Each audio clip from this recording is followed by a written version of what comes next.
All right. So what you're seeing here, this is the alveolus here. This is the air you inhale. This is representing pulmonary capillaries. So we're just going to watch oxygen, how it goes from the air in the alveolus into the blood, and then how it's transported. All right, oxygen, it's only moved in two ways, and one of them is pretty insignificant.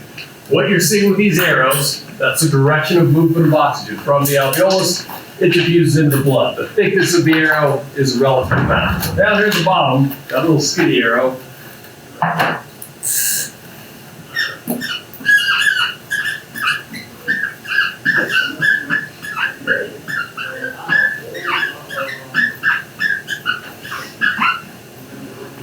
Only about 1.5% of the oxygen that is transported from your lungs to the tissues is as dissolved oxygen. So they'll either call it in physical solution, or you might see it called dissolved.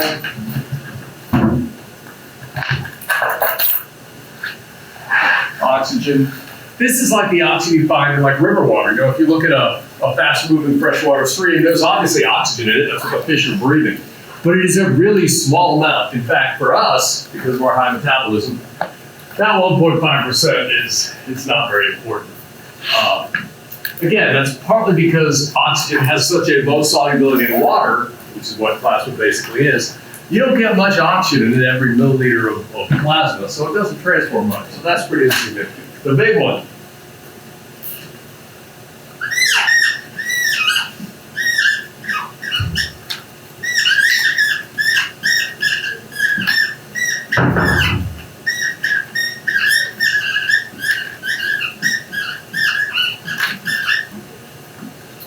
Almost all the oxygen diffuses into the blood plasma, into the red blood cells, and of course, in the red blood cells, it will bind to hemoglobin. So if you look at, we looked at a little bit in lab, but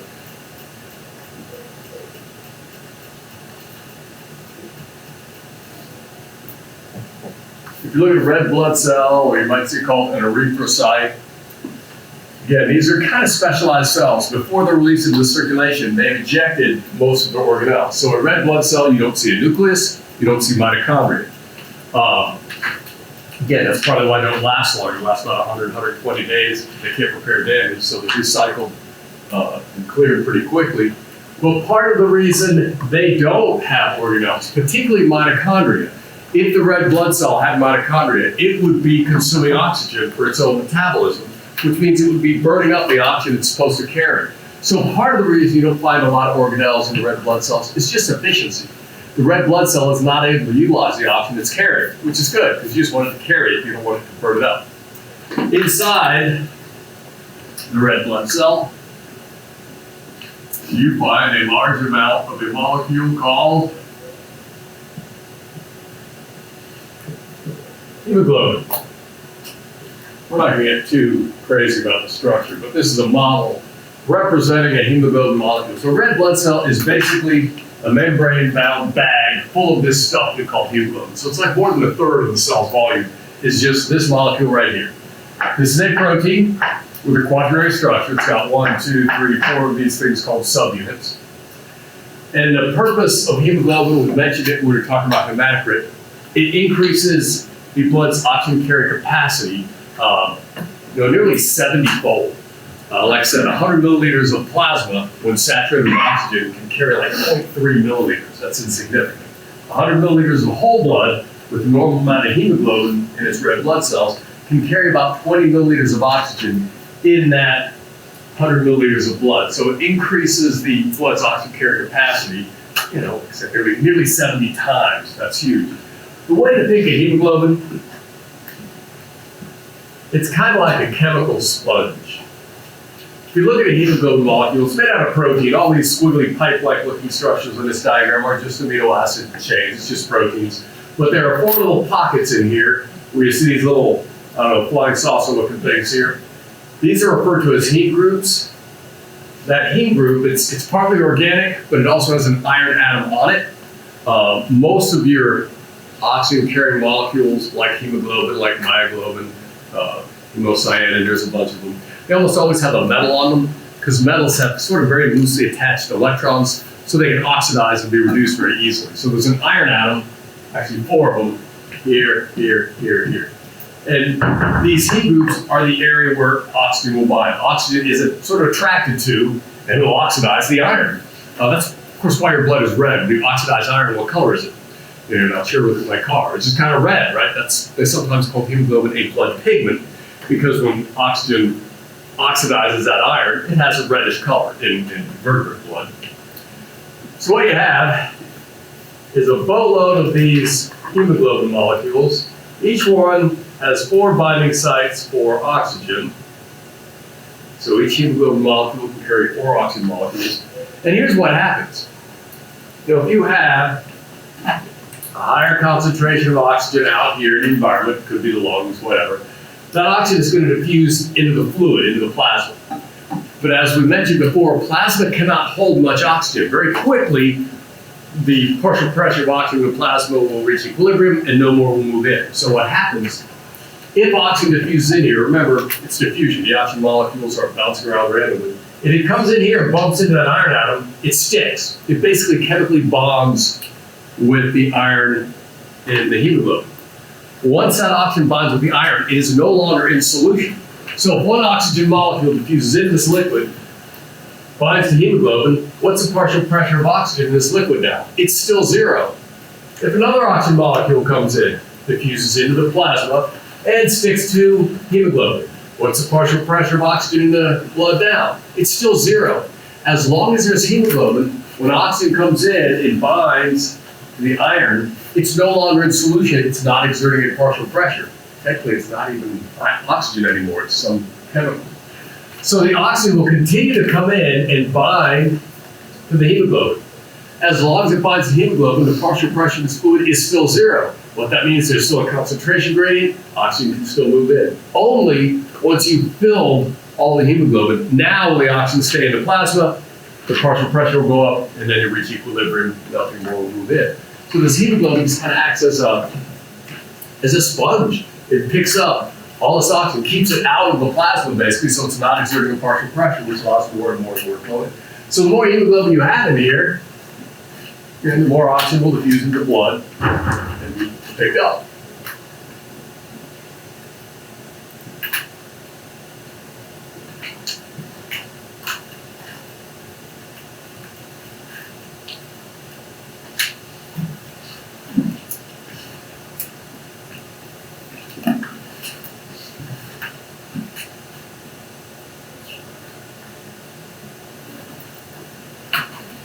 Here's where I'm going to draw my hemoglobin molecule because I'm a little bit artistically challenged.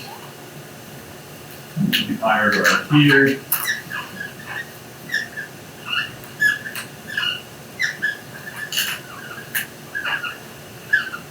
So when that oxygen diffuses into the blood, it's going to diffuse into the red blood cells.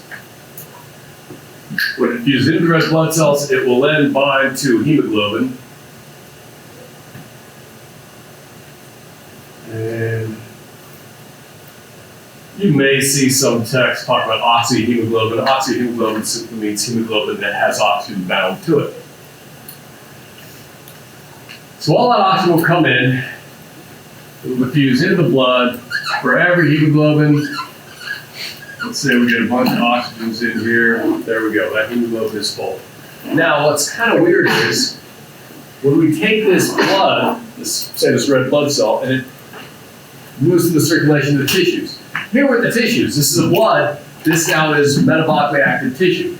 You notice, of course, what has to happen is the oxygen has to diffuse out. Now, the oxygen that's dissolved in physical solution, of course that's going to diffuse out. There's a concentration gradient, it just diffuses out. But the hemoglobin is a little weird. How can hemoglobin, it's just a protein, in the lungs, oxygen comes in and binds to it. Now we move it a few feet away, let's say the muscles of your legs, it has to magically let go of the oxygen. That's just kind of weird. That is, why does hemoglobin, why is it able to chemically bond with oxygen in your lungs, but you move it a few feet away to your tissues, and it has to magically unbind with this oxygen? That seems kind of weird. This hemoglobin, it turns out hemoglobin does exactly what you want it to do. Again, hemoglobin in the lungs, what do you want it to do? Chemically bind with oxygen, right? Pick it up. But when you take that same hemoglobin molecule and move it to your tissues, what do you want it to do? Let that oxygen go. So the problem, or at least potential problem we have, is this hemoglobin molecule has to change.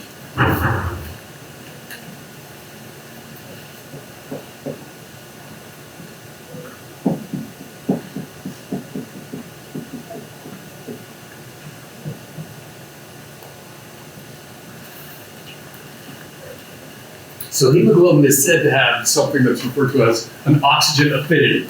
You know, an affinity is just an attraction. But the idea is hemoglobin's attraction or affinity for oxygen isn't fixed. It can't be or it wouldn't work. I mean, it picks up hemoglobin or it picks up oxygen in the lungs, and the oxygen stays with it as it moves through the circulation and comes back. That's kind of useless. So you need to have the ability to change hemoglobin's oxygen affinity. That is, in the lungs, you want hemoglobin to have a high oxygen affinity, right? That's what you want to do. When that hemoglobin is in the blood in your pulmonary capillaries, you want it to grab that oxygen and chemically bind with it. You know, get out of the plasma, store it, attached to the hemoglobin.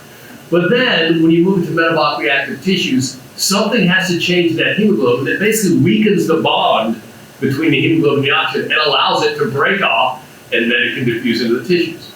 So, of course, it turns out hemoglobin's oxygen affinity is not fixed. It is changed, or it can change. And again, remember, hemoglobin is a protein. And if you remember, proteins are held together in your three-dimensional shape by hydrogen bonds, right? You break hydrogen bonds, you can change the conformation or shape of the protein. That's going to be the key for hemoglobin. It turns out if you can change its shape, you can change the attraction for oxygen. Now, as I mentioned, hemoglobin does exactly what you would expect it to do. I mean, it works, I might say perfectly, but pretty nearly so. You couldn't genetically engineer a better molecule. There's been a lot of evolution on hemoglobin. It works well. In fact, the hemoglobin in a human, the hemoglobin in a horse, the hemoglobin in a lizard, it's all about the same. I mean, it's very, very similar. There's not been a lot of mutations or changes in hemoglobin. It works exactly as you would expect. So what we're going to look at, this is kind of similar to the precapillary sphincter discussion we had earlier, but if you imagine the environment around your lungs,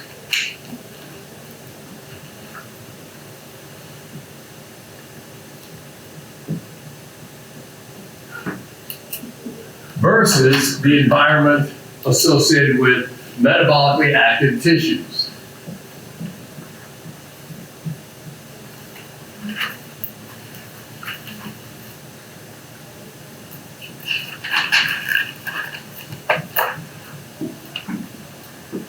So it's like, imagine take a syringe right now, jab it into your thoracic cavity, pull out a sample of fluid around your lungs, around the blood in your lungs.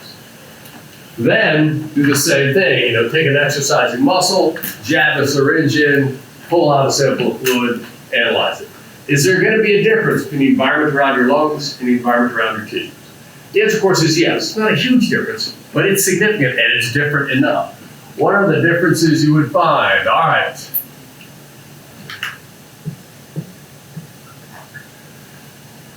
The source of oxygen is the lungs, so the partial pressure of oxygen, or the concentration of oxygen, is higher in the lungs. When you get to the tissues, because they are burning the oxygen, the PO2 will be lower.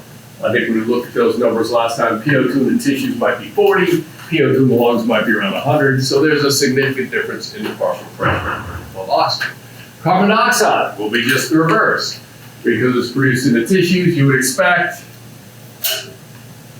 partial pressure of carbon dioxide is higher in the tissues, partial pressure of carbon dioxide is lower in the lungs. Also associated with metabolism and the PCO2 is the pH. Typically,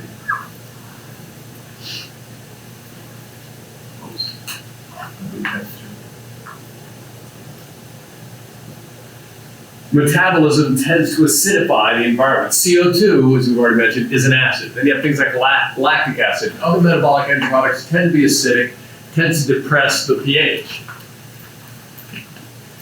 In the lungs, because there's less CO2 and not nearly as metabolically active, the pH is higher. Again, it's not a huge difference, but it's fractions of a pH unit. It is a detectable difference.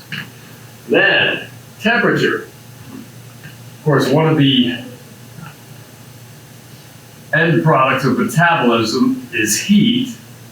Metabolically active tissues tend to be much warmer. The lungs, not metabolically active, and they're cooling themselves off in the atmosphere all the time. The temperature is low. And there's some other differences, but those are the big ones. You likely watch commercials. There's, nitrous oxide might play a role here, some other organic phosphates, but those are the other ones on the list. So there's a difference in the environment. Well, it turns out these things tend to affect hemoglobin's oxygen affinity. And again, they work exactly as you would expect. That is, anything that you would tend to associate with the environment of the lungs, what's that going to do to hemoglobin's oxygen affinity? And it's going to do exactly what you want. What do you want oxygen to do in the lungs? Pick up oxygen, right? So almost any condition you associate with the lungs is going to increase hemoglobin's oxygen affinity.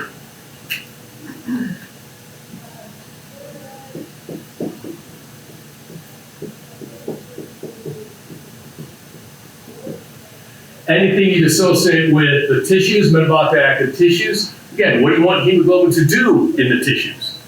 Release its oxygen. So yeah, anything you'd associate with metabolism, any of those end products, are going to lower hemoglobin's oxygen affinity and favor unloading of oxygen.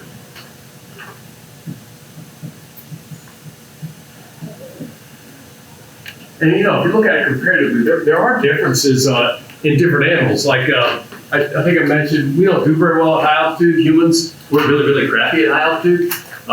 We haven't evolved in high altitude. We do not handle low oxygen levels. However, there are a number of animals that do just fine. Like the llamas, alpacas, guanacos, whichever you're familiar with. Those in the Andes, they're a very high altitude animal. One of their modifications, genetically, their hemoglobin is a little different. It normally has a much higher affinity for oxygen. So unlike a human, when we get to real high altitudes, we can't load oxygen very well. The affinity of our hemoglobin is too low. Some high altitude animals, that's how they've adjusted sort of evolutionarily. Their hemoglobin has a really high affinity. Also in pregnancy, it turns out, it's kind of cool, the hemoglobin in a fetus is different than adult hemoglobin. A fetus expresses different genes, and it produces a different hemoglobin. That's why, this is not a big deal, but if you imagine this is a placenta, the chorion, the endometrium. Let's say mom's blood is over here. This represents the membrane separating them. This is Junior's blood here in the uterus. We want blood to diffuse from the mother's blood to the fetuses. If this were the same kind of hemoglobin, only about half the oxygen would move across. You couldn't completely load this blood because you'd reach equilibrium. What happens though, it turns out fetal hemoglobin has a much higher affinity for oxygen. It's chemically different, has a much higher attraction for oxygen, which allows it to strip almost all the oxygen here off mom's blood, 75%, 90%. Allows the fetus's blood to get saturated with oxygen around only being half full. So again, the hemoglobin, it doesn't do anything crazy. It does exactly what you'd expect. And all you have to remember is, what do you want hemoglobin to do in the lungs? Bind with oxygen. So anything you'd associate with the lungs, these are 4 examples, are going to increase hemoglobin's oxygen affinity. That means you're going to increase the likelihood that oxygen will bind the hemoglobin. When it gets to the tissues, what do you want hemoglobin to do? Well, it needs to release the oxygen so it can go out to the tissues and we can use it. So anything you'd associate with metabolism, including these 4 examples, is going to lower hemoglobin's oxygen affinity, which means the physical chemical bond between the oxygen and the hemoglobin is weaker, which makes it more likely the oxygen will break off. And once it breaks off hemoglobin, it's free to diffuse, following its concentration gradient out into the tissue. So that is all true. Now, of all these things, though, turns out some of these variables are much more important than the others.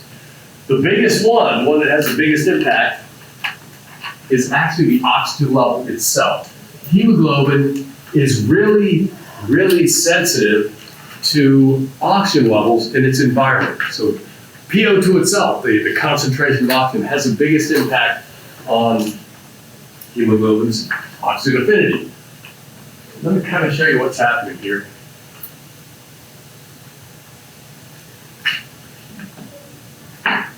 I'm going to stick up some of the curves. They're kind of used to explain what hemoglobin, how hemoglobin works. They look a little uglier than they are. So let me stick up this thing right here.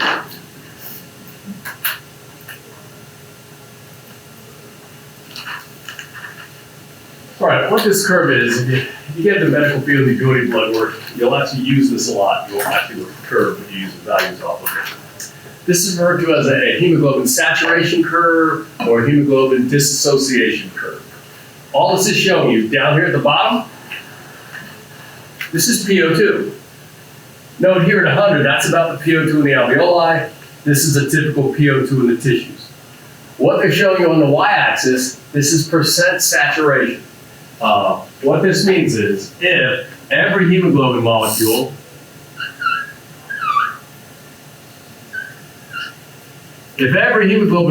had 4 oxygens attached to it, we would say that blood is 100% saturated, right? It's carrying all the oxygen it possibly can. So that's what that's percentage, that's 100%. So if blood is said to be 100% saturated with oxygen, that means every hemoglobin is carrying all the oxygen it possibly can. That's it, you're done. If all the hemoglobin were only half full, on average, that's 50% saturated, right? And then if all the hemoglobins were empty, that's 0% saturated. So that's all that means. You probably had this done. You know when you go to get a checkup and they'll take your blood pressure and they check your heart rate, and then they put this funny electronic clothespin thingy on your finger? You ever had that done? If you look at the machine, its printout will give you probably blood pressure, it'll give you your heart rate, and it will give you percent saturation. That's what they're giving you. Normally, in someone that doesn't have like severe pneumonia or something, your percent saturation is going to be 96, 97, 98, 99%, almost always. It's really high. That's what they're measuring. Now, it seems kind of weird. How can you put an electronic clothespin on someone's finger and measure percent saturation? If you look at one someday, because a lot of those are disposable, all it is, it's got a light source, a little LED, and a detector. It actually sends a specific wavelength of light through your hand. Like you ever play with like you're camping out or something or sleeping over, you take a flashlight, you put it in your hand glows red. Yeah. Light will go through your tissues. They use a particular wavelength of light. It's red light. And blood, hemoglobin, will absorb certain wavelengths of red light depending on how oxygenated it is. It changes color. So fully oxygenated blood will absorb more of that wavelength of light than if it's less oxygenated. So that's how that device works. It's basically shining a flashlight through your finger, and there's a detector seeing how much of it passes through. The more oxygen in your blood, the less will pass through. So that's really all it's doing. But they're checking to make sure your blood is carrying sufficient amounts of oxygen. Now, if you look at this curve, what they've done here, if you take hemoglobin and you expose it to oxygen that you find in the alveoli, then you measure the percent saturation, it's 100%. And then they just took that blood and they lowered the amount of oxygen in it all the way to 0 to see what happened with percent saturation. And the plot they've done right here, notice it's not linear, they'll call this a sigmoid shape. It's kind of a crude S shape a little bit. Kind of goes flat and steep and flat again. This is not linear. This is a hemoglobin saturation curve. What it says is,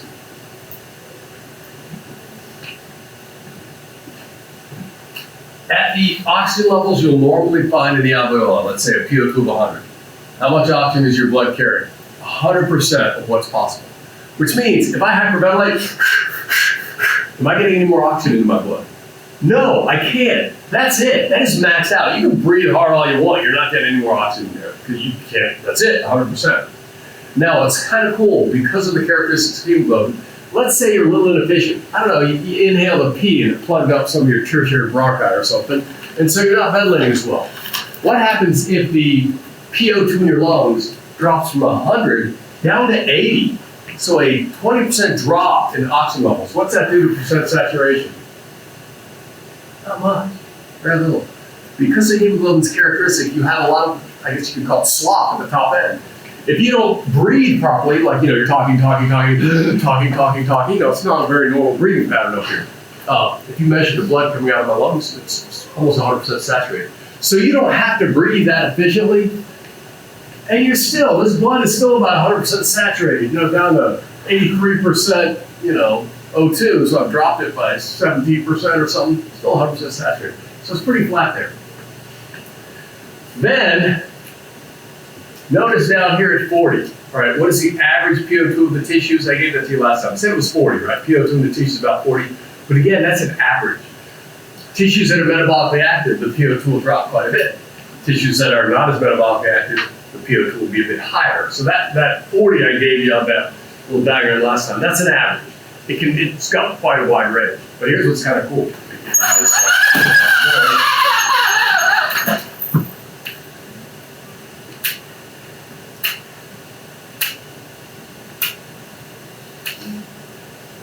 All right, so let's take a sample of blood. Now we drop the PO2 to 40, which is what will typically happen to your tissue. So the blood is 100% saturated at a PO2 of 100 in your lungs. That blood is transported down to your tissues, it passes through the tissues where the PO2 is 40. That's the typical PO2 for your tissues. And what is a percent saturation? Well, what is that shaded area? That's about 75%, right? What that means, blood goes into a typical tissue 100% saturated. After it leaves that tissue, it's only 75% saturated. What happened to that other 25% of the blood? That's what was released and can go out into the tissues. Now, a couple things to note with this. Remember, we keep calling the blood in the veins deoxygenated, or at least I do sometimes. That's not really quite right. The blood in your veins, this is the blood in your veins. When it's returning from your tissues, it's still 75% saturated normally, which means all you're using normally is the top 25%. Your hemoglobin starts off 100% loaded, goes to the tissues, releases the top 25%. When it comes back in your veins, it's still 75% saturated, only using the top 25%. The rest of it's like a reserve. Now, here's where that reserve may pop in. Let's say your tissues start exercising, you start running. And the PO2 in a particular tissue drops from 40 to 20, which is pretty typical. Exercising tissues are going to have PO2s down around 20. But now look what happens. At a PO2 of 20,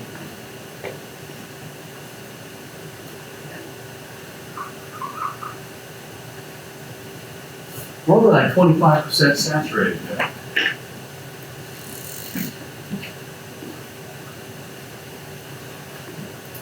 So now, if you send blood to a tissue that's metabolically active, where the PO2 is 20, the blood goes in 100% saturated, it leaves 25% saturated. That means it's unloaded 75% of what it carries, right? So here's kind of the deal with this hemoglobin. Because this curve is not a straight line, a diagonal line, it's not linear. In the lungs, notice the slope of this curve. You kind of draw a little tangent line. This is relatively flat, right? Imagine that pen's about the curve of this, or the slope of this line. What that means is small changes in PO2 in the lungs, what do they do? Nothing. So if there's a little inefficiency in your breathing because you're talking or a little mucus up or something, it's not going to matter. You still almost load the blood 100%. So a 20% drop in PO2 in the lungs does nearly nothing, agree? Very, very small amount. What does a 20% drop in the tissues do, though?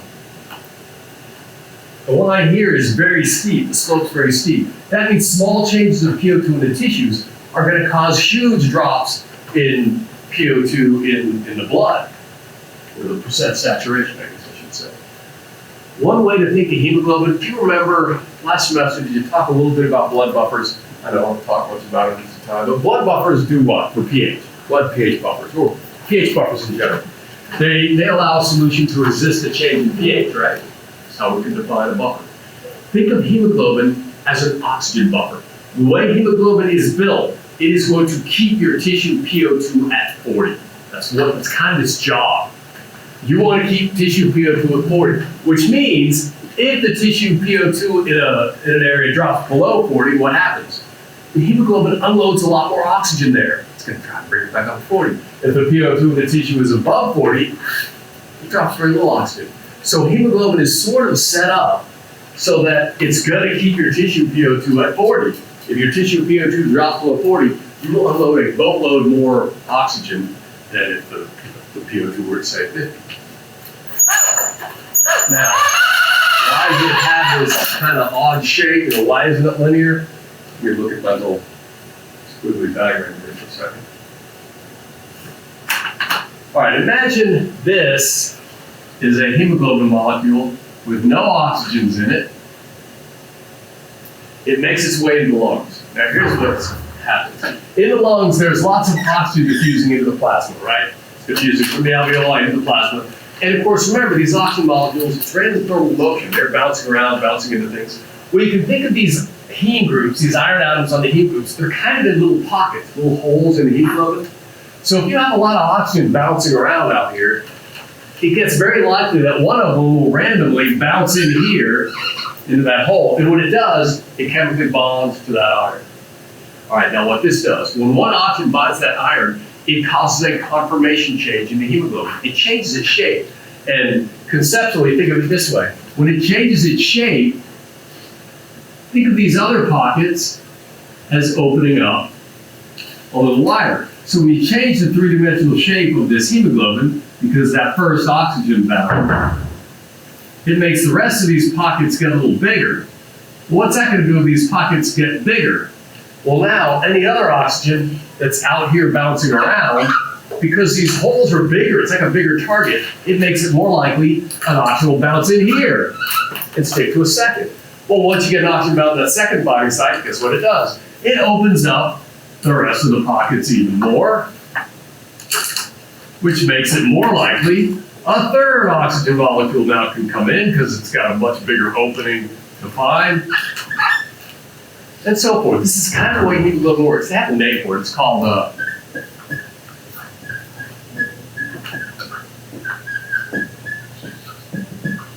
you might see the refer to hemoglobin as having cooperative binding. All that means is once one oxygen binds, it makes it statistically more likely or a higher probability that a second will bind, which makes it even more likely that a third will bind and a fourth and so on. So once you have oxygen available, once it starts binding hemoglobin, it very quickly loads up. Now you take this same filled up hemoglobin to the tissues. Once you get the tissues, what happens to the oxygen out here in the plasma? It diffuses away, and so there's very little of it.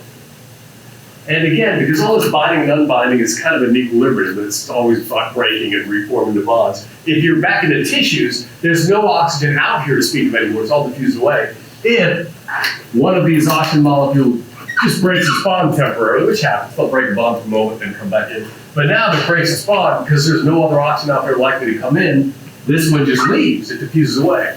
Well, guess what happens? When that first oxygen leaves, it makes these pockets get smaller. And the way to think of that is when these pockets get smaller, it's almost like squeezing out the remaining oxygen. So once one leaves, it makes it easier for a second to leave, then the pockets get even smaller, then it makes it easier for the third to leave. So there's cooperative binding, and you could also think of this cooperative unbonding. But this is kind of the way hemoglobin works. It changes its attraction or affinity for oxygen depending on the environmental conditions, the environment, because that will change its three-dimensional shape and therefore its ability to bind with oxygen. Now, just real quick, this saturation curve. So what this is showing you, this is basically the effect on hemoglobin, affinity based on PO2 levels. So you get this saturation curve. If you look at your textbook, you will see some other curves like, no, I don't like that one. I like this one. This blue line here is the one we just looked at. That's that hemoglobin dissociation curve. But notice they've drawn in two others. All they're trying to represent here, remember I had like 4 different variables listed? PO2 affects hemoglobin's oxygen affinity. That's the big one. But what about pH?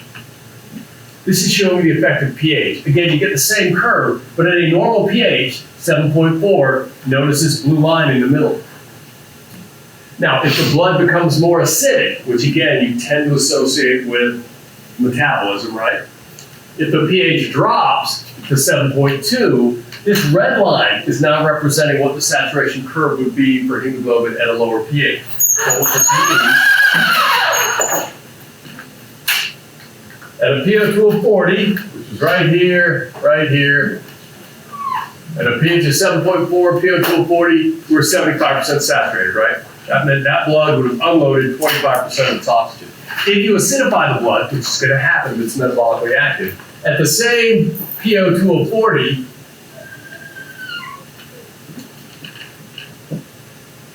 now that blood will only be 65% saturated. So this is kind of an effect in addition to the changes caused by the PO2 itself. If you also acidify the blood, you're going to allow that blood to unload even more oxygen, in fact, 10% more. So at a pH of 7.4, that blood unloads 25% of its oxygen to the tissues. At a pH of 7.2, which indicates probably higher metabolism, the blood passing through there will unload 35% of the oxygen is carried. That's the idea with the other variables. They'll modify the curve. They refer to these things like a Bohr shift or a right shift. Bohr is just a physiologist's name, but it's called a right shift because the whole curve, if you acidify it, shifts to the right of it. It just means the lower pH has lowered hemoglobin's oxygen affinity. You can do the same curve, for everything. I mean, the previous one, whoops. There's one for temperature. Again, you'd associate metabolism with an increase in temperature, and that's all this thing is showing. Again, the blue line is sort of normal, so at a PO2 of 40, that's like about 78% saturated. If you warm up the blood at the same PO2, again, you've lost an additional 15% of the oxygen. So any of the other variables other than PO2 will shift that curve or shift the hemoglobin's characteristics a little bit. But again, hemoglobin does exactly what you'd expect. It doesn't do anything crazy. Whatever you associate with metabolism is going to lower hemoglobin's affinity for oxygen, make it more likely to unload the oxygen. Anything you associate with sort of conditions in the lungs is going to increase hemoglobin's oxygen affinity, make it more likely to load up with oxygen. That'll do for oxygen. Let's do one more. Let's look at carbon dioxide level. So oxygen, how do you transport it? An insignificant amount, about 1.5% of the oxygen transported from your lungs to the tissues is just dissolved in the plasma. They'll call that physical solution.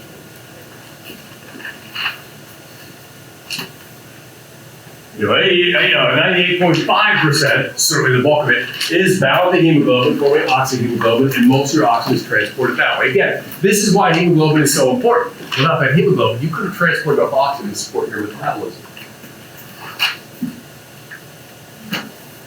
Now, let's look at CO2. It's not much different, a little different. Let's start with the tissue since that's where it comes from. All right, same diagram. We're just going to start with the tissues. Not as much craziness with CO2. All right, you got 3 arrows. That's representing the movement of carbon dioxide. The direction of the arrows means from the tissues. This is supposed to be a metabolically active tissue in the blood. And what you'll notice is you got 3 different arrows. Again, the thickness is kind of the relative quantity. Smallest one up here. 7% of the carbon dioxide you transport from the tissues to the lungs.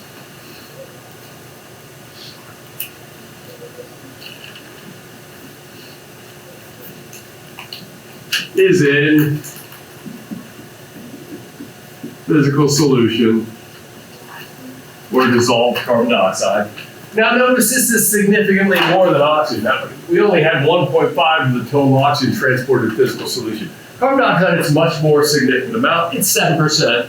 And the reason why, again, is carbon dioxide has a much higher solubility. So a whole lot more of it will just dissolve in the plasma. So about 7%, it's just dissolved CO2. It diffuses into the plasma as carbon dioxide. When this plasma gets to the lungs, it'll diffuse out into the alveoli and exhale it. So that's nothing crazy.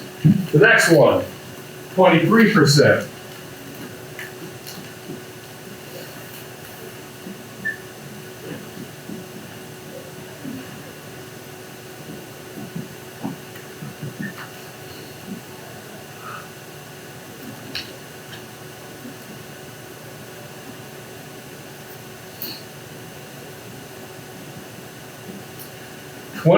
of the carbon dioxide you transport from the tissues to your lungs is bound to hemoglobin. They refer to it as carbaminohemoglobin. It's just hemoglobin carrying CO2. Now here you have to be a little bit careful.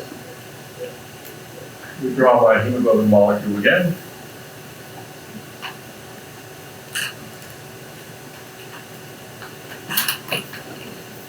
Carbon dioxide and oxygen do not share the same binding site. That is, they do not compete with each other.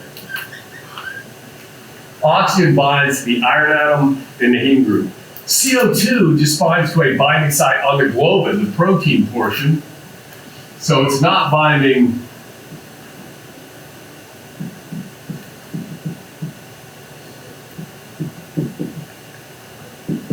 in the same spot.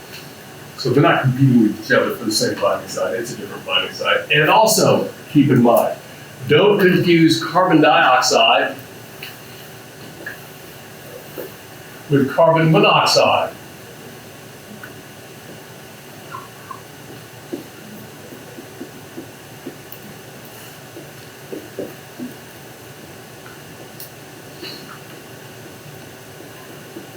Mention something about carbon dioxide here. All right. Is carbon dioxide toxic? Will it kill you? Yes. Take a hit off a CO2 virus temperature a few times and you will die. I used to work in a lab. They were doing weird respiratory stuff on hatchling bank swallows, I think. They were measuring ventilation when they were done because they didn't have mothers, no one could feed them. All I did was turn on the CO2. The bird would expire. It would kill them. Yeah, CO2 is toxic. Is carbon monoxide toxic? Yes, these are both toxic gases. How many people have you heard of dying of carbon dioxide poisoning? Probably none. It can happen, but it's really rare. How about carbon monoxide poisoning? Yes, every year, especially if there's an ice storm and the power goes out, people bring their grills into the kitchen and kill the family. These are different gases, even though they're both toxic. Carbon dioxide, while it's toxic, it's not dangerous in that way. Let's say, if someone sneaks into your room at night with a carbon dioxide cylinder and they turn it on, and your room starts filling with CO2, is it going to kill you? No. You know what it would feel like? Hold your breath for about a minute and a half, 2 minutes. How's that feel? You going to sleep through that? No. If someone ups the CO2 in your environment, you're going to wake up. You're going to feel like crap. You're going to be anxious. You're going to open the window. You're going to run outside. You're going to need to breathe. It's not sneaky. That's why carbon dioxide does not kill many people. You're going to know you're in a room with high CO2. So unless you're like in a cave in somewhere or someone's, handcuffed you to the floor, CO2 won't kill you. You'll leave the area automatically. It's just you're going to do it. You're going to panic. You're going to get anxious. You're going to leave. No problem. So it's not as dangerous. Yes, it can still kill you, but it's not really considered dangerous. Carbon monoxide is a little different. Carbon monoxide, of course, CO2 is produced in our metabolism. We produce a ton of it. We don't really produce much of carbon monoxide, really, not at all. This is produced by the incomplete combustion of fuel, typically. And it can be almost anything. It can be wood. It can be coal. It can be oil. It can be gas. It's whatever. If there's not enough oxygen available when you burn it, you'll produce some carbon monoxide. And this is one that kills people all the time. Because unlike carbon dioxide, if someone stuck carbon monoxide in your room, you wouldn't notice it. You just sleep fine, and you might pass out, then you stop breathing, and then you die. It's very, very peaceful. You don't freak out. You don't even notice it. The reason carbon monoxide is dangerous, CO will actually bond to the same spot as oxygen. So carbon monoxide will compete with oxygen for the iron on the hemoglobin. And the problem is carbon monoxide has, I don't forget the number, but it's a way higher affinity. That is, hemoglobin will preferentially bond with carbon monoxide than it will oxygen. It prefers it. And once a carbon monoxide molecule attached to that iron atom, it ain't coming off. And so that's going to stay there. So basically, if you're breathing even relatively low concentrations of carbon monoxide, you breathe some in, it's fixed there. Basically, that hemoglobin can only carry 3 oxygens now. That carbon monoxide is not coming off. And as you keep breathing it in, then you get another one here. And after one carried in, you keep breathing in slowly. What you're going to do is fill all of your binding sites with carbon monoxide. That hemoglobin can now not transport any oxygen. What's kind of weird is the blood will still have a normal PO2, but its content will be terribly low. In fact, this is where some of the retail food marketers come in. That's what they're doing to meat now. You've seen that new meat, they package it sort of with a gas-tight container. They put in carbon monoxide. Your blood will be nice and red because even though it's not carrying oxygen, when it binds to the CO, it has the same color change or a similar one. So they use this in marketing to keep your steaks. Even though when they're 3 weeks old, they're nice and fresh and red looking. But anyway, that's what carbon monoxide will do. Just keep filling up the binding sites. Eventually, you can't transport enough oxygen. Brain shuts down, organ shuts down, and you die. Typically, the treatment for carbon monoxide poisoning, they get someone out in the fresh air and it's mild. If it's really bad, they'll actually use a blood transfusion because that blood is basically useless. It's not going to carry oxygen. So they'll pull it out and put in new blood, so they'll give you a transfusion. If they have the equipment, they use hyperbaric treatment. That is, they'll put you in a container and they up the partial pressure of oxygen really, really high. They're really high, abnormally high PO2s. You'll start to get some oxygen displacing carbon monoxide, and so that's another way to treat it. But so don't confuse them. CO2, while it is toxic, it's not really as dangerous because it's not sneaky. Carbon monoxide, that's from the incomplete combustion of gases. That's the one that's sneaky, and that's the one again where there's power failures and people are using fuel to fuel some kind of heater. They end up poisoning their family or their neighbors and whatnot. It's also why most of the indoor heaters you buy now, even a new one that you can buy at the hardware store, they all have oxygen sensors in them. The reason the oxygen sensor is in there, it's not because you're afraid it's going to suck all the oxygen out of the room. If you have a closed room and you run like a propane heater, as it burns the oxygen, eventually the oxygen levels in the room get low enough, it starts spewing out carbon monoxide, and then that kills everyone in the house. So all the modern ones have an O2 sensor. If O2 gets to the point where it's too low, and the heater's going to start generating carbon monoxide, they automatically shut off. I think they have to have that safety feature now if it's considered an indoor heater. A lot of the outdoor ones, like your computer heaters and things, they don't have that. So if you bring those in the house, they'll start cranking out carbon monoxide. So 23% bound to hemoglobin, and it's reversible, just like oxygen, tends to bind at the tissues. Then when the blood gets up to the lungs, the dissolved CO2 leaves, which causes the carbon dioxide bound hemoglobin to break off. There's also some oxygen. There's a little bit of a association between the oxygen binding to the hemoglobin and the CO2 leaving. So the lungs, when oxygen binds to those binding sites and changes shape, that also tends to cause carbon dioxide to break off as well. They're both just reversible at the lungs. The last one down here, because we've only accounted for 30% of the carbon dioxide. The last one, most of the carbon dioxide is transported as HCO3 minus, which is an inorganic bicarbonate ion. So 70% of the CO2 is transported as bicarbonate. Where does the bicarbonate come from? I mean, it's not CO2, but most of the CO2 is transported as bicarbonate. Here's where it comes from.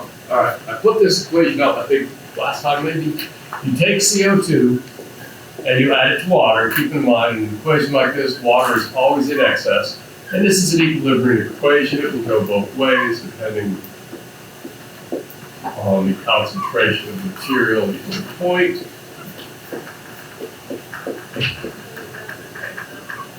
All right.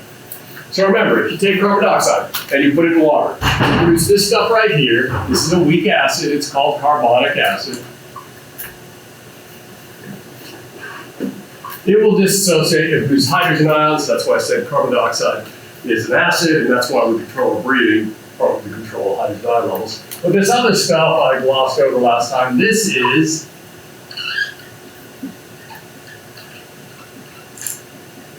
bicarbonate ions. Now, this equation, this reaction, will occur spontaneously. You know, in a carbonated beverage, you bubble in some CO2, there's water in there. This will happen. The problem is, this reaction is so slow, it's not enough to explain how 70% of the CO2 you produce every minute is converted into these bicarbonate ions. This is too slow. So, in the red blood cells, there are actually two proteins that are important for transporting CO2. One of them we've talked about, it's hemoglobin. There is another one. They've got an abbreviation for it right here. Inside the red blood cells, along with hemoglobin, there's an enzyme called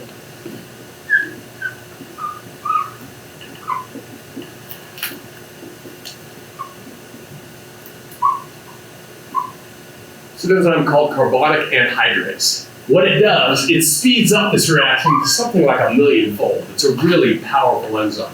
So, in the tissues, as a carbon dioxide diffuses into the red blood cell, in the presence of this carbonic anhydrase, it's very rapidly converted into bicarbonate ions, and you produce a boatload of bicarbonate ions. That's what they're showing you right here. So here's your CO2 plus H2O, there's your carbonic anhydrase enzyme, and so you produce a bunch of bicarbonate ions which diffuse out of the red blood cell and end up being carried in the plasma. Now the hydrogen ions are a bit of a problem.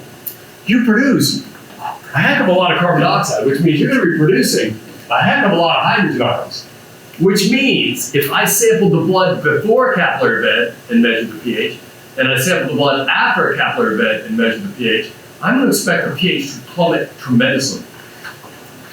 7% of your CO2 is converted into this, which means you got an equal number of hydrogen ions. That means there's basically going to be like battery acid coming out of your capillary beds, which there obviously isn't. But this is a huge number of hydrogen ions. Is there a huge pH difference between arterial and venous blood? No. It's really small. It's insignificant. Why not? You're producing a boatload of hydrogen ions. Here, look at the diagram here.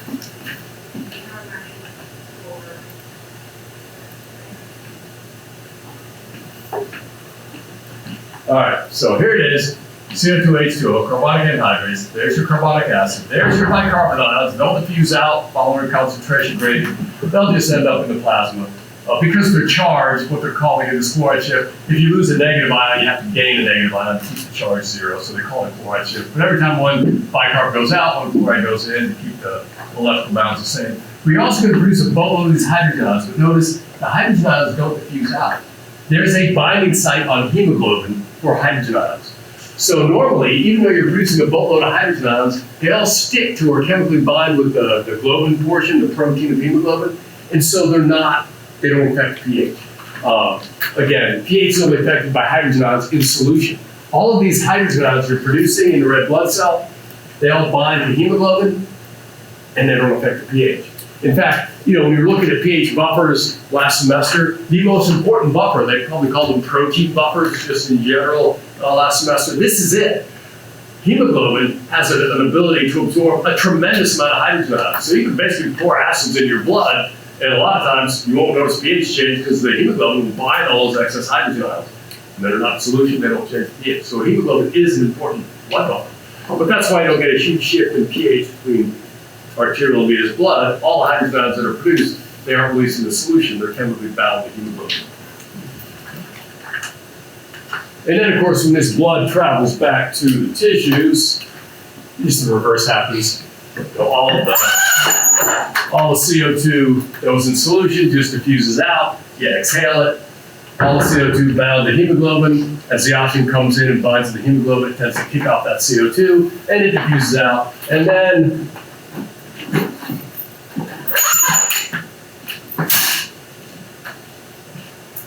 the bicarbonate diffuses back into the cells. This reaction is just reversible. Enzymes don't determine the direction. So the hydrogen ions and bicarbonate ions will recombine. Hydrogen ions break off the hemoglobin. You end up producing the carbonic acid, which splits into CO2 and water, and the CO2 then is just free to diffuse out. So it just goes the reverse of what happened in the tissues. But those are the three ways you'll transport carbon dioxide. Now, the last thing we'll do, we have to do. So that's kind of it. We're kind of done with the respiratory system, what the important stuff to know. So just list, how do you transport oxygen? How do you transport CO2 in the blood? A little bit about saturation curve. I may stick one or two questions on there down the road. And then it's, a lot of the anatomy, control of breathing, that sort of thing. The last thing we'll look at is kind of cool. Is kind of unusual situations with the respiratory system.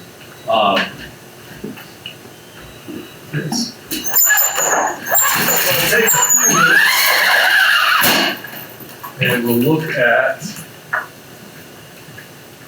some unusual environments. Mostly, I think I'm going to look at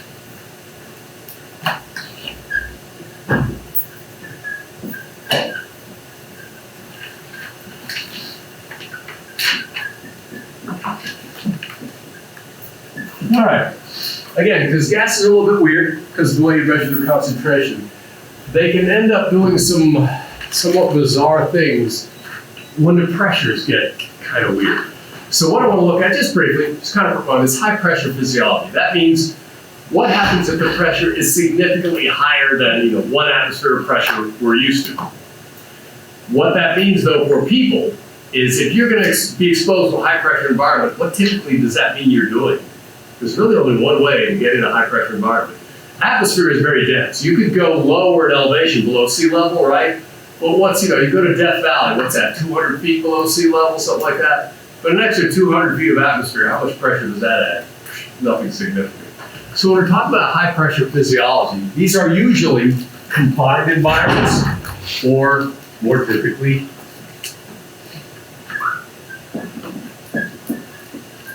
humans, we like to go underwater sometimes to do things, to drill for oil, to explore, to lay explosive devices and communication cables and whatnot.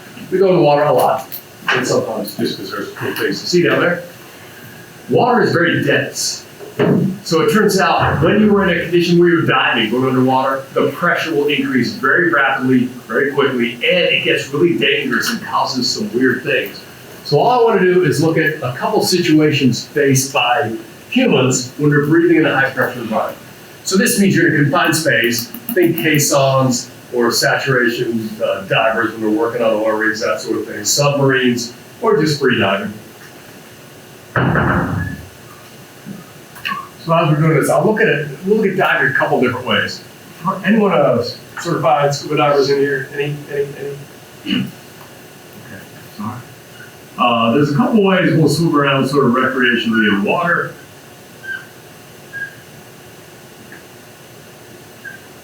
You can just be free diving. That is just swimming. You might have goggles on or something, or maybe a snorkel and some fins, but you have no equipment. You're at the surface, you hold your breath, you dive down, you look for things for a little while, then you have to come back up. You know, your downtime might be a minute or two, maybe a little more, depending on how much practice you have. So that's free diving.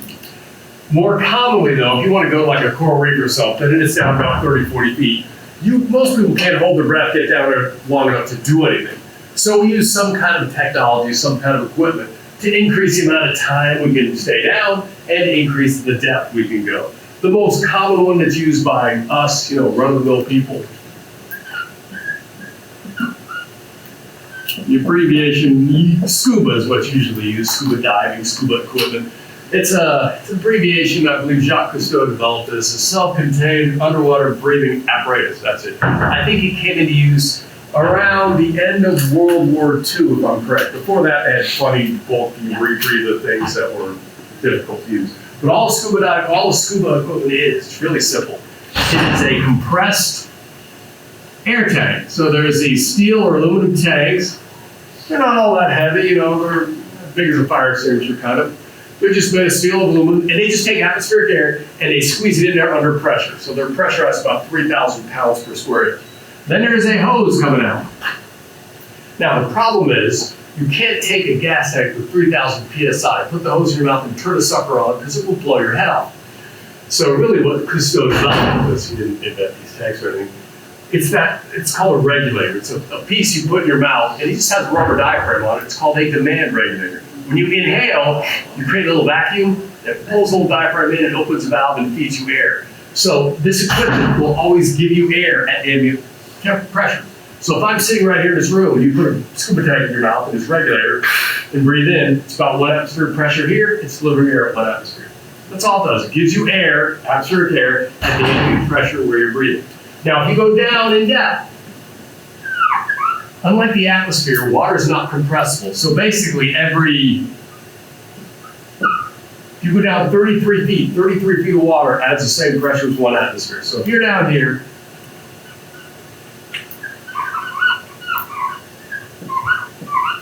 at 33 feet, you're at 2 atmospheres of pressure. I'll call it 1 ATM, 2 atmospheres, or 1,520 millimeters of mercury.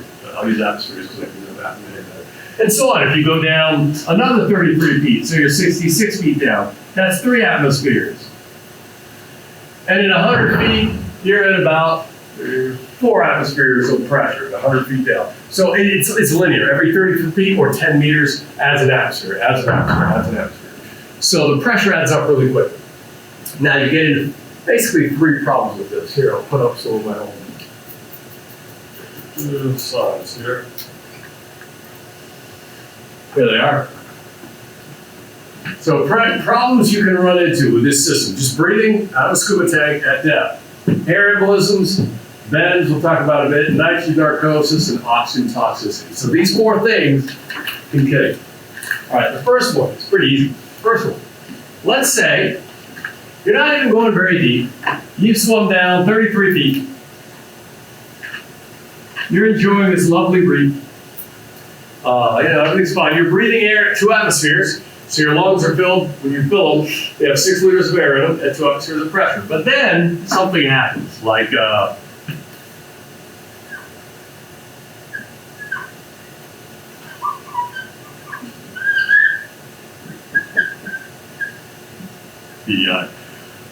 something scares you.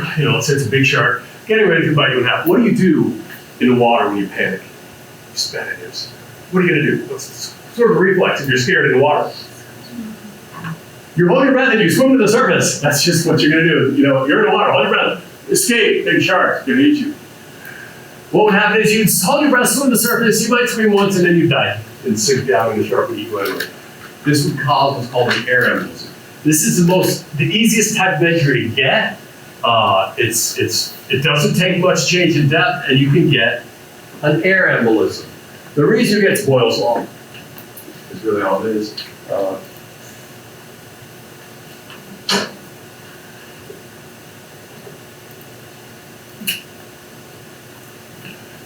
So if you're down at 33 feet, you fill your lungs, everything's fine, everything's diffusing fine, you're getting plenty of oxygen. Then you get scared, you hold your breath, and you swim to the surface. That 6 liters of air in your lungs, when you get to the surface at half the pressure, what's the volume of the air in your lungs going to be? If it wasn't 6 liters, then 2 atmospheres of pressure. You hold your breath, which means you close your airways, and you go to 1 atmosphere, or half the pressure. What's that 6 liters going to do? Because of Boyle's law, if you reduce the pressure by 1/2, the volume will expand to 12 liters. Your lungs cannot accommodate 12 liters. You'll get air embolisms, you'll crush some of your internal organs, you'll squeeze on the heart. A lot of times what happens is air bubbles get forced out of the lungs because they pop, and you squirt them into the pulmonary veins that go back to the heart and plug up the coronary arteries and veins. Basically, it's almost like instant death. You held your breath completely at 33 feet and rose to the surface. That gas expanding will crush your thoracic organs, damage your lungs will be ruptured, your heart will stop, so you're just dead. That's why if you ever do, scuba is not a real hard thing to do. They used to teach it through this school at one point. They teach a lot of places. But one of the main rules is never hold your breath. If something like this happens and you're down deep, they'll tell you scream, sing, it doesn't matter. If you swim to the surface screaming, ah, you're not going to embolize. Why? Because the air will just come out the air. As long as the airways are open, you will not get this. It's only if you hold your breath, then the expanding gas can't escape, and you'll do some damage. But you just keep the airways open. They'll tell you to sing, or scream, or whatever. The airways are open, the expanding gas comes out safely. You're okay. You can only get that, by the way, if you use the scuba. What if you're at the surface just holding your breath, free diving? I take a big breath, 6 liters, swim down 33 feet, which I can almost do, and then immediately swim back. Could I get an embolism? No, because your breath while diving is safe. Because that 6 liters, when you dive down to 33 feet, guess what happens? It compresses to 3, and then you come back up, it expands back to 6. So you aren't going to increase any volume. You can't embolize that way, breath hold diving. You have to be breathing the pressurized gas from the scuba system or a line or something. Or even a bucket in a wet cell, anything. But at that pressure, if you're breathing, you have the issue. But if you're holding your breath, you're good. Your breath hold diving to the surface. All right, so that was pretty straightforward. That is the air embolism. And what an air embolism is really, it's literally squirting a bubble of air into the pulmonary veins, which then travel to your heart, plug it up. It's usually lethal. Let's look at bends next. Bends is kind of cool. Bends, it's also called Caisson's disease, nitrogen sickness. They call it Caisson's disease. It's kind of one of its early days. This is well before diving. When you're going to build a bridge like across a huge body of water, well, you have to put in footings, right? Some kind of pilings to hold the suspension cables or whatever, right? You have to put stuff in the water. It has to have some kind of foundation. You can't go to build a bridge, like a suspension bridge or something, and just put your towers on the sediment. There may be 500 foot of sediment there, just sink. So what you have to do, if you're at the bottom of a bay or river, what have you, you got, that's the surface of the water. Down here, you may have hundreds of feet of mud until you get down to rock, silt and stuff. You can't put your foundation on the mud, it'll just tip over, sink. So what they used to do years ago, if I remember this right, it's a specialized type of construction. It was called the caisson construction. What they do more or less, I don't know the details, they had basically, think of it as like a huge room. They'd have a boat up here, and they would have people in this box working, and they would run a pump with an air line down to this room, and the air would bubble out in and out. So they're basically pumping air in this room. And basically what the workers would do is just dig out the soil, and the whole room would sink down. It's a caisson. When it gets down deep enough where they're in solid material, the people leave, they fill it with concrete, that's the point. So it's basically making this box move down into the soil to get to the point where it's on a firm substrate. That's a bridge caisson, it's its foundation, basically. The problem that, this is well before scuba, they take these guys down in here, and they'd be down there a full shift. They'd be digging. Of course, because you're pumping air here, the only way to pump air in here is to pump it at the same pressure as the water. So if you're down 33 feet, they're breathing 2 atmospheres of air. They're now, 100 feet, they're breathing 4 atmospheres of air. and they'd work fine, it wouldn't be an issue. But then someone would come home and then they'd die during the night. And they called it caisson disease because the bridge caisson workers would develop these odd symptoms. In minor cases, it's pain in the joints. In severe cases, it's death. But it's due to nitrogen. Now, nitrogen, the atmosphere is 78% nitrogen. So if you're breathing atmospheric air, scuba tanks are atmospheric air, compressed air, atmospheric air. Nitrogen is normally physiologically inert. It doesn't do anything. But it is a gas. And what it will do is, let me see if I got some numbers in it, so I'll do them again.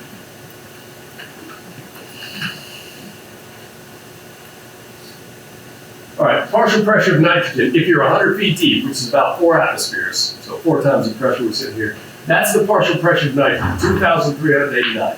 Now imagine this. You have nitrogen at a partial pressure of 2,389, and that's sitting over water. Is the nitrogen going to diffuse into the water if it's at a higher partial pressure out here? Yeah. Just like any gas, nitrogen will diffuse into the blood, the plasma, until you reach equal partial pressures. That's no big deal. The nitrogen isn't toxic. It just diffuses in and out. It's no big deal. But here's the problem. You dissolve a whole bunch of this nitrogen in your blood because you're sitting down here, let's say 100 feet. Then at the end of the day, you come out. Now, at the end of the day,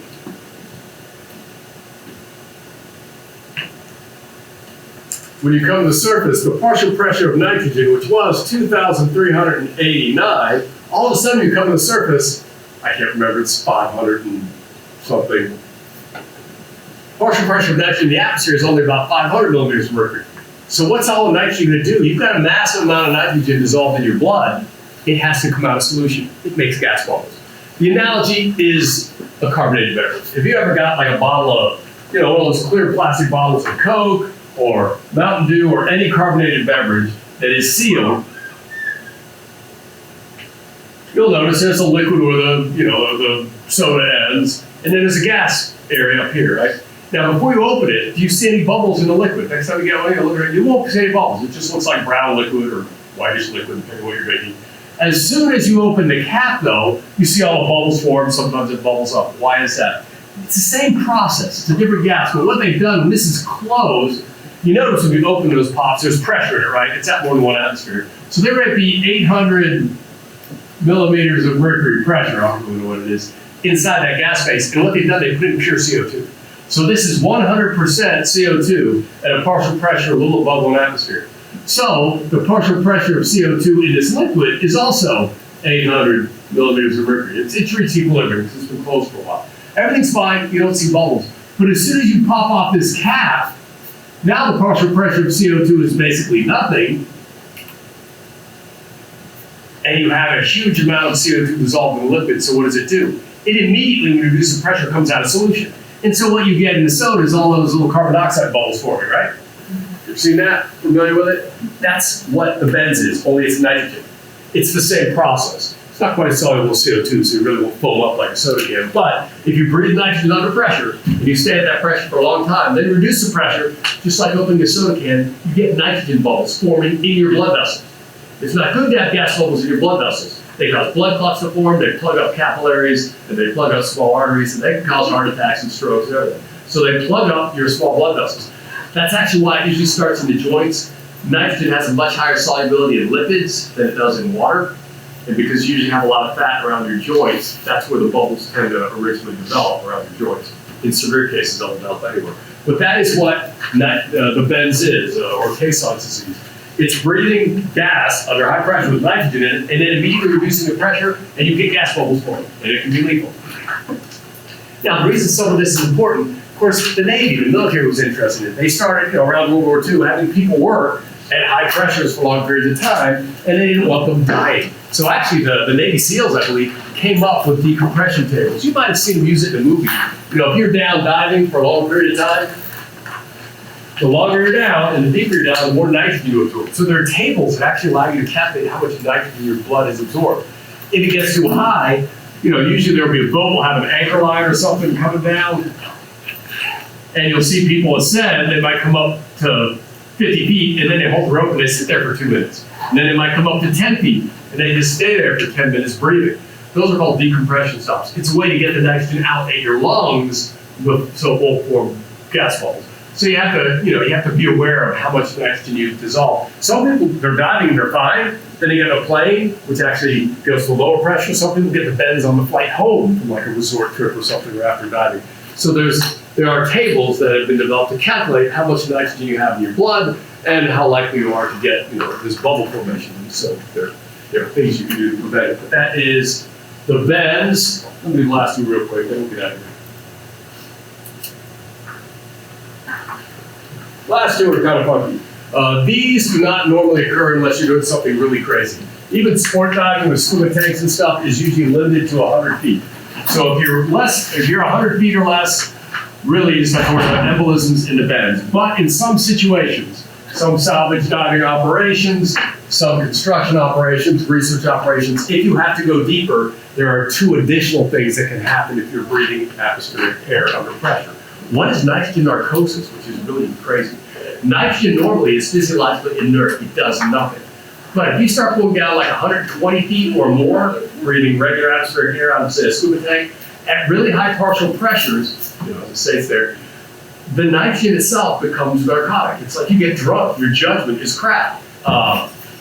They call it nitrogen narcosis. And like I said, the Navy's done experiments with it. They'll take their big Navy SEAL repairmen from the nuclear submarines, and they'll put them in a hyperbaric chamber, and they'll give them simple instructions. Like when that green light turns on, torque that bolt down to 15 foot-pounds. No biggie. But then they'll up the pressure. And then after a while, I see these guys laughing and joking, and the light comes on, they don't do anything. So yeah, it's bad to have people with nitrogen narcosis if they're like trying to repair a nuclear submarine, or I suppose even your internet cables that might be transatlantic. But it does have an intoxicating effect. It's immediately gone. As soon as you reduce the pressure, you're not drunk anymore. It's like immediate sobriety kind of thing. They think it's caused by, at real high partial pressures, the solubility of nitrogen in cell membranes gets fairly high, and they think it affects the characteristics of your neuron cell membranes. Much like a lot of anesthetic gases will do, they affect your cell membranes. They think at high partial pressures, it affects the stability of the neuron's plasma membranes. They don't know exactly what it is. That's just the best guess. Then the last thing, also kind of weird, oxygen becomes toxic. If you breathe oxygen, the partial pressure of oxygen is more than 1 atmosphere. So oxygen at a partial pressure of 760 millimeters of mercury will start to irritate your respiratory system. So if you breathe pure oxygen at atmospheric pressures, some people start to show irritation in the respiratory tract. If you go down breathing scuba equipment, just 21% oxygen, but you go down with high enough pressure, you can get to PO2s as high as 2,280. At real high PO2s, again, no exact cause, but the oxygen becomes toxic, you go into convulsions and coma and you die, especially underwater because they drown on top of that.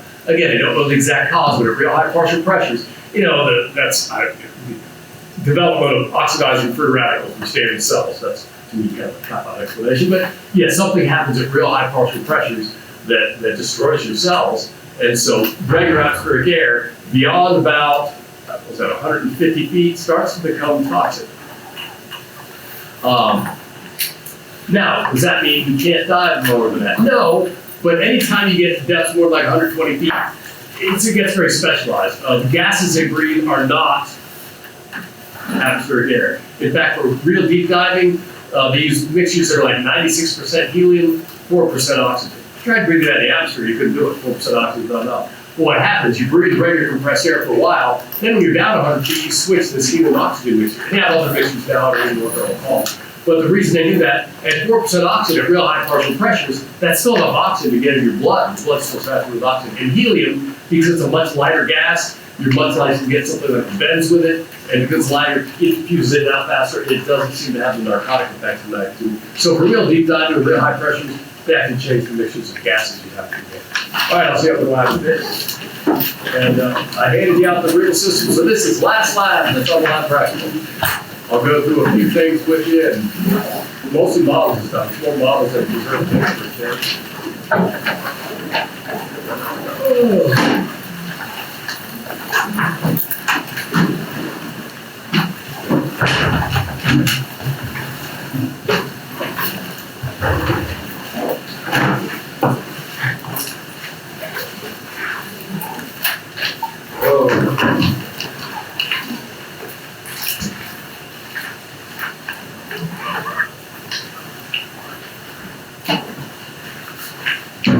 off that video before it gets big. What would you say the exact definition of oxygen affinity is again? Hang on, hang on.